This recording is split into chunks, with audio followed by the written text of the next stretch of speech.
alasan kenapa Kim Sae-ron meninggal dunia dan ini banyak fakta-faktanya.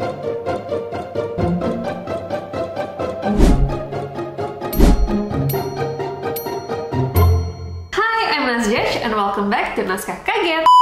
Setelah kemarin sempat heboh Kim Sae-ron meninggal dunia, sekarang ada fakta-fakta dan skandal yang lebih menegangkan lagi karena terbuka alasan kenapa dia bisa meninggal dunia. Dan kali ini melibatkan nama aktor yang cukup besar, Kim Soo Hyun, yang ternyata adalah mantan pacar Kim Sae-ron. Spekulasi yang kemarin sempat ada tentang kenapa sih Kim Sae-ron bisa meninggal dunia, banyak yang mengira bahwa dia kena pressure tentang stresnya, hal-hal yang pernah terjadi di hidupnya. Tapi ternyata lebih besar dari itu, ini melibatkan mantan pacarnya sendiri. Kim Sae-ron dan Kim Soo Hyun ini sempat berpacaran, tapi sangat tertutup rapat. Tidak ada satupun orang di Korea yang tahu. Tapi ternyata ada kontroversi di antara mereka yang sangat besar, melibatkan finansial, tekanan mental, dan dugaan kebocoran informasi. Apa yang sebenarnya terjadi? Hari ini kita akan bahas lebih lanjut. Dan ini semua terbuka karena satu YouTube channel yang membuka segala fakta tentang meninggalnya Kim Sae-ron. YouTube channel ini bernama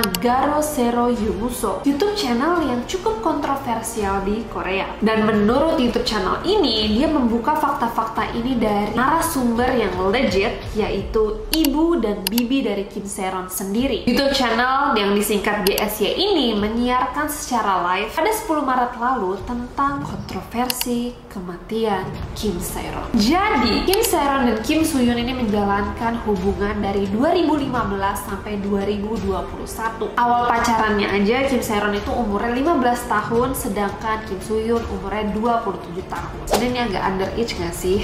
Nah, selama proses pacaran ini, Kim Sae-ron ini sangat membantu Kim Soo Hyun, termasuk membantu mendirikan agensi yang bernama Gold Medalist pada 2019 lalu. Bahkan sampai kerja sebagai staf di sana tanpa bayaran. Nah, pokoknya mereka berpacaran sampai 2021. Setelah mereka putus, pada tahun 2022, seperti yang kemarin kita udah bahas, Kim Sae-ron ini kena kecelakaan yang melibatkan DUI atau Driving Under Influence. Dan dia harus ganti rugi besar banget, sebesar 700 juta Korean won atau sekitar 7-8 miliar rupiah. Nah, karena pada saat itu Kim Sae-ron ini masih dalam naungan agensinya Kim Soo Hyun, akhirnya si agensi ini membayarkan 700 Korean won ini tanpa meminta pengembalian. Jadi dia membantu dengan 700 Korean won ini. Tapi Kim Sae-ronnya tuh nggak menyangka bahwa dia dibantu sebesar itu. Dia sampai nanya, "Ini serius? Kapan nih harus dikembalikan?" Sang mantan pacar ini bilang, "Nggak usah diganti, kapan-kapan aja, nggak apa-apa." Tapi anehnya pada tahun 2022 itu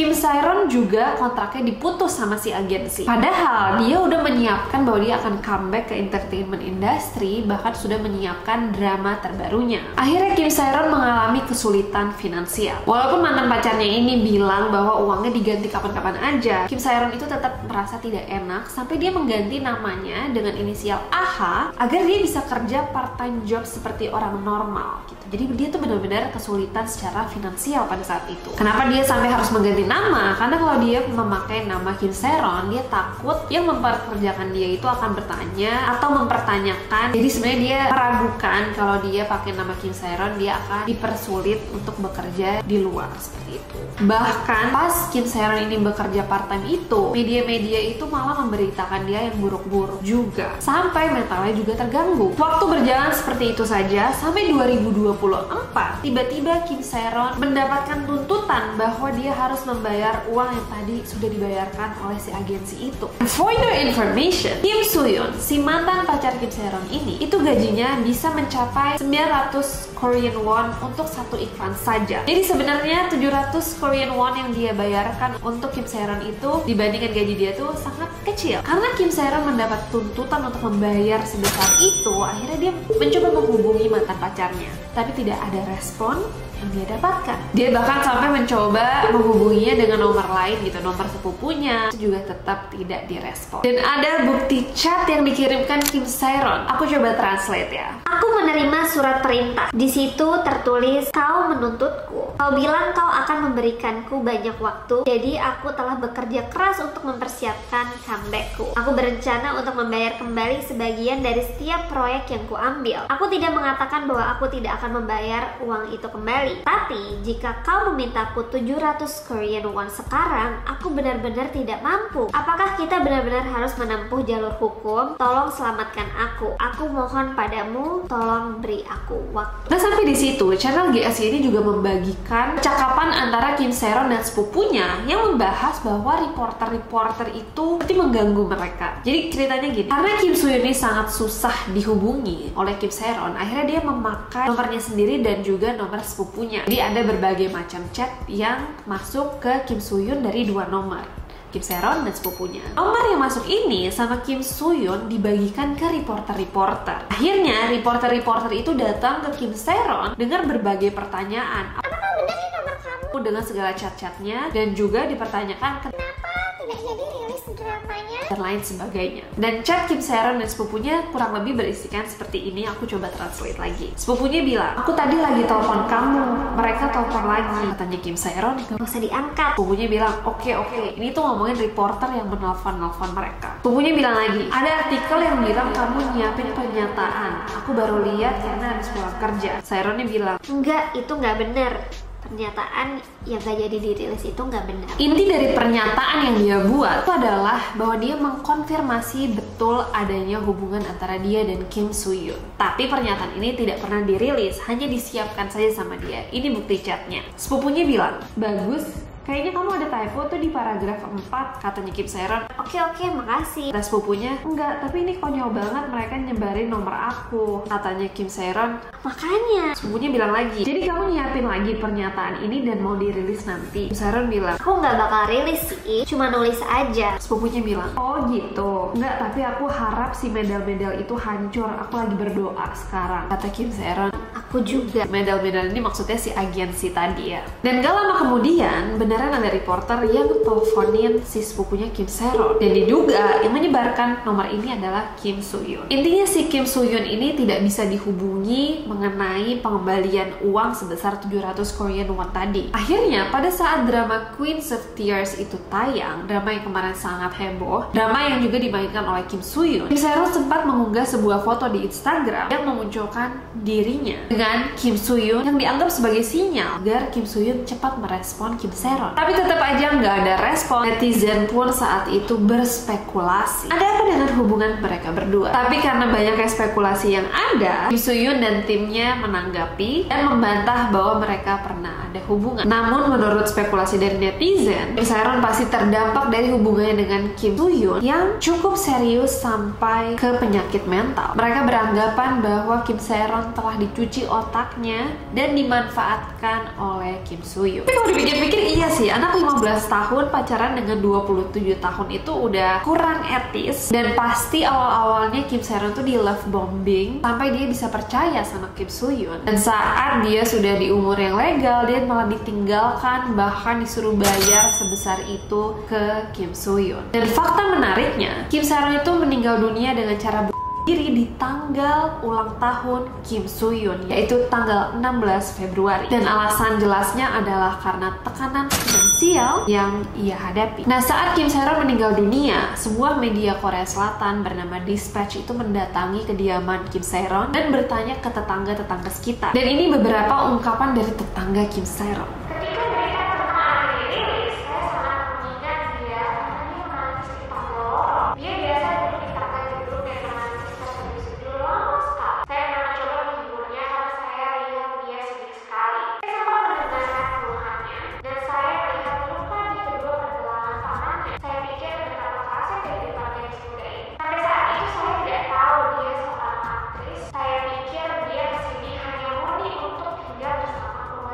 Sedih banget ya kalau dilihat, berarti sebelum dia meninggal dia sempat mengalami depresi yang begitu serius sampai dia menyakiti pergelangan tangannya sendiri, nangis-nangis, dan pastinya sangat depres. Kalau kata netizen nih di komentar sosial media, tenanglah kematianku di hari ulang tahunmu. Selain itu juga ada kontroversi mengenai seorang reporter bernama Lee Jin-ho yang dilaporkan terus-menerus menyoroti kasusnya Kim Sae-ron, dan dia menyorotinya secara negatif sejak insiden yang yang menyoroti Kim Se-ron saat dia kena kecelakaan pengemudi saat ia mabok waktu itu, yang menyebabkan tekanan psikologis yang cukup serius. Keluarga Kim Se-ron juga mencurigai bahwa ada kebocoran informasi dari mantan manajer gold medalist agensi tadi yang bernama Kwak Tae-young. Sutradara bernama Dong Chi-mi mengeluarkan Kim Se-ron dari proyek dengan dugaan pelecehan verbal dan seksual. Selain Kim Se-ron, ada juga isu mengenai aktor bernama So Ye-ji yang disebut-sebut sebagai korban dari strategi agensi gold medalist dalam menutupi masalah internal mereka. Mantan pegawai gold medalist mengungkapkan bahwa agensi ini secara sengaja menyebarkan berita negatif mengenai So Ye-ji, termasuk tuduhan kekerasan terhadap staf yang semuanya diduga palsu. Si So Ye-ji ini bahkan memperpanjang kontraknya dengan agensi gold medalist ini karena dia merasa percaya dengan Kim So-hyun. Tapi apa yang terjadi? Dia hanya dimanfaatkan oleh agensinya. Kembali lagi ke Kim Se-ron. Acara penghormatan kepada Kim Se-ron itu dilakukan selama 3 hari, 16, 17, 18 Februari, dan pada tanggal 19 Februari dia dimakamkan. Tapi kemana Kim So-hyun? Dia malah dikabarkan pada 15 Februari menghadiri acara listening party G-Dragon dan tidak bisa menghadiri pemakaman Kim Se-ron. Hal ini menambah kontroversi kelibatannya dalam kasus ini. Channel GSY yang mengungkap semua cerita ini siap menuntut Kim So-hyun atas pencemaran nama baik setelah menyatakan bahwa channel GSY ini mengungkap segala hal yang palsu tentang dirinya. Selain itu, keluarga Kim Se-ron itu mengungkap bahwa alasan dia mengungkap ini semua itu bukan untuk menyerang Kim So-hyun, melainkan untuk mengembalikan nama baik Kim Se-ron yang sempat rusak atas berita bohong. Agensi gold medalist sempat mengirimkan bunga ke pemakaman Kim Se-ron, namun tidak ada perwakilan yang hadir di sana. Bikin tambah seru, keluarga Kim Se-ron bilang bahwa dia akan merilis segala foto-foto Kim Se-ron dan Kim So-hyun yang berjumlah 200 foto hari per hari. Fakta lainnya yang baru-baru ini terungkap itu adalah Kim So-hyun itu waktu itu pas dia ikut wajib militer, ada foto-foto dia selfie dan juga surat-surat yang dia kirimkan ke Kim Se-ron. Dan ini ada bukti suratnya. Kita coba translate suratnya juga isinya seperti apa. Ini mungkin ntar bisa dipercepat aja karena agak panjang ya. Dimulai dengan Seronero, itu panggilan sayang dia untuk Kim Se-ron. 9 Juni 2018. Sayangku, hari ini adalah hari yang sangat indah. Langit cerah dan sinar matahari menyaring melalui dedaunan, menyinari jalan setapak yang aku lalui. Aku tidak tahu mengapa, tapi aku menemukan diriku memikirkanmu lebih dari sebelumnya. Mungkin karena hari ini terasa seperti hari yang kamu sukai, hari yang cerah dan energik yang penuh dengan kejutan. Aku baru saja selesai makan dan selama waktu itu sebuah lagu diputar, membawa begitu banyak emosi. Apa kamu tahu, musik memiliki cara untuk mengingatkan kita pada hal-hal yang indah. Dan bagiku, hal-hal yang indah itu selalu terikat sama kamu. Aku bertanya-tanya, apa yang kamu lakukan sekarang? Apa kamu berjalan di bawah langit yang cerah yang sama denganku? Apakah kamu tersenyum seperti yang aku ingat melihatmu? Hanya memikirkanmu membuat semua terasa lebih cerah. Waktu berlalu begitu cepat. Sulit dipercaya berapa hari telah berlalu sejak terakhir kita ketemu. Tapi kamu tahu apa? Jarak tidak pernah membuatku melupakan hal-hal yang telah kita bagikan. Kenangan, tawa, bahkan saat-saat tenang yang penuh makna. Semuanya masih bersama. Aku tidak tahu apa yang terjadi di masa depan. Tapi, ada satu hal yang aku yakini. Aku ingin terus menempuh jalan ini dan aku harap kamu juga. Tidak peduli tantangannya apa yang ada di depan, aku yakin kita dapat mengatasinya. Selama kamu percaya pada apa yang telah terjadi dan masih kita miliki, maka semuanya sepadan. Jika pernah tiba saatnya kamu merasa lelah, ingatlah bahwa di suatu tempat ada seseorang yang memikirkan kamu, mengawasimu, dan berharap kamu bahagia. Aku kangen kamu, laki-laki yang selalu menunggumu. Kim Il-byung, prajurit Kim.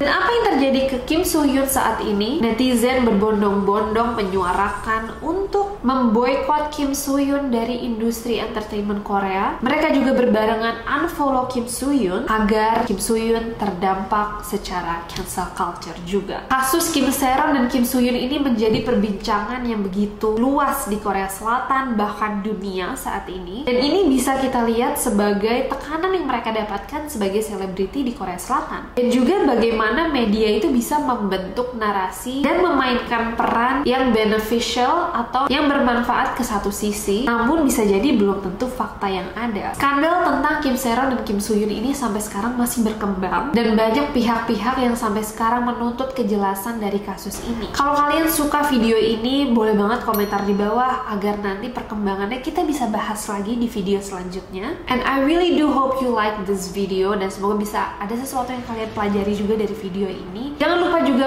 untuk like, comment, subscribe, do all of those stuff, and follow me on my social platform, semuanya @natsjudge, and I'll see you guys on the next video. Bye!